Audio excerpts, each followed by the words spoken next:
મોરબીના પીજીવીસીએલ વર્તુળ કચેરીના ડીઆર ધાડિયા સાહેબ દ્વારા મકર સંક્રાંતિ પર્વની નિમિત્તે શું તકેદારી રાખવી, શું સાવચેતી રાખવી જોઈએ તે બાબતે આવો જોઈએ શું કહ્યું તેમણે મા ન્યૂઝના માધ્યમથી. સોલંકી, મોરબી. હું ડીઆર ધાડિયા, અધિક્ષક ઇજનેર પીજીવીસીએલ વર્તુળ કચેરી, મોરબી. અમે આવનાર મકર સંક્રાંતિના પર્વ નિમિત્તે પતંગોને બધું ખૂબ જ પ્રમાણમાં ઉડતું હોય તો એમાં સલામતી અને તકેદારીના પગલાં લેવાના રૂપે અમે અમારી 18 ટીમો વાહન સાથે તૈનાત કરેલી છે અને એ 18 ટીમો સતત દરેક જગ્યાએ હરતી ફરતી રહેશે.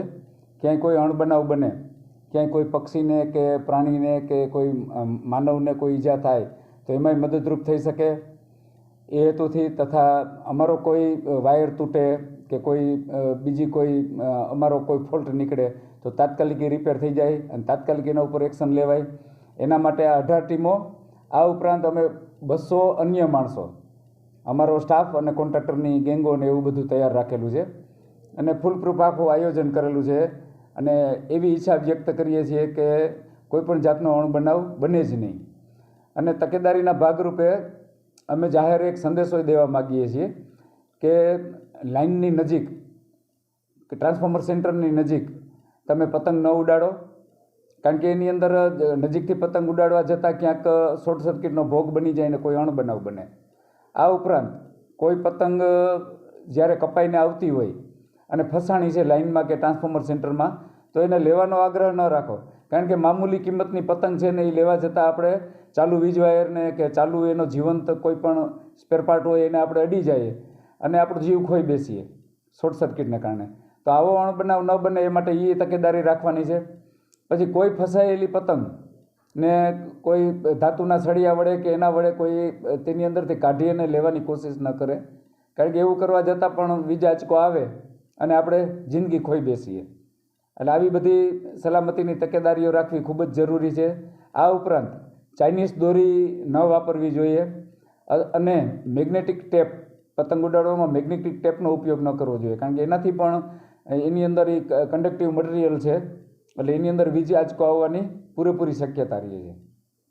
આ ઉપરાંત અમે ફક્ત સોમવારે મકર સંક્રાંતિના દિવસે નહીં તો એના અગાઉના 2 દિવસ શનિ રવિના રજાનો માહોલ છે તો એની અંદર કદાચ બાળકો વધુ પ્રમાણમાં પતંગ ઉડાડે તો એ માટે પણ અમે અમારી ટીમો તૈયાર રાખી છે કે સવારના 6 થી રાતના 8, શનિવારે, રવિવારે અને સોમવારે અને મંગળવારે, આ 4 દિવસ સવારના 6 થી રાતના 8 સુધી અમારી ટીમો તૈયાર રહેશે અને 4 દિવસ એ બાબતનું સંપૂર્ણ તકેદારી રાખવામાં આવશે કે ક્યાંય કોઈ પણ જાતનો અણબનાવ વીજ શોકને કારણે ન બને. પૂરા પ્રયત્નો કરવામાં આવશે. પ્લસ ક્યાંય કોઈ એવું જાણવામાં આવશે કે અહીંયા વાયર તૂટ્યો છે કે એવી કોઈ ફરિયાદ આવશે તો તરત જ એ વીજ પુરવઠો બંધ કરી દેવામાં આવશે. અમે અમારા 18 ફોલ્ટ સેન્ટર, 18 સબ ડિવિઝન છે એના 18ના ફરિયાદ નિવારણ કેન્દ્ર છે એના 2 નંબરો છે, એક લેન્ડલાઇન નંબર અને મોબાઈલ નંબર. આ બધા નંબરો જાહેર જનતામાં બધે આપી દીધા છે અને મા ન્યૂઝને મારી એક ખાસ વિનંતી છે કે અમારો આ સંદેશો જાહેર જનતા સુધી વધુમાં વધુ એને પહોંચાડો કે જેનાથી કોઈની જિંદગી બચી શકે અને કોઈ અણબનાવ ન બને. આમ છતાં કોઈને વધારાના કોઈ નંબરની જરૂર પડે તો અમારો 24x7 કાયમને માટે કાર્યરત અમારો હેલ્પલાઇન ટોલ ફ્રી નંબર છે 19-1-22. આના ઉપર તમે તાત્કાલિક લખાવશો તો તાત્કાલિક અમને એના ઉપરથી પણ જાણ મળી જશે અને ત્વરિત પગલાં લેવામાં આવશે. મા motor driving, safe and sure driving.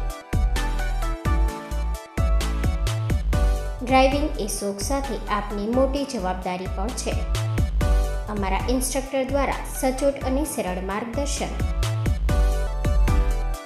આપની રોજની તાલીમની માહિતી મેળવીને શું અધુરાશ છે એના ઉપર પૂરું ફોકસ કરાય છે.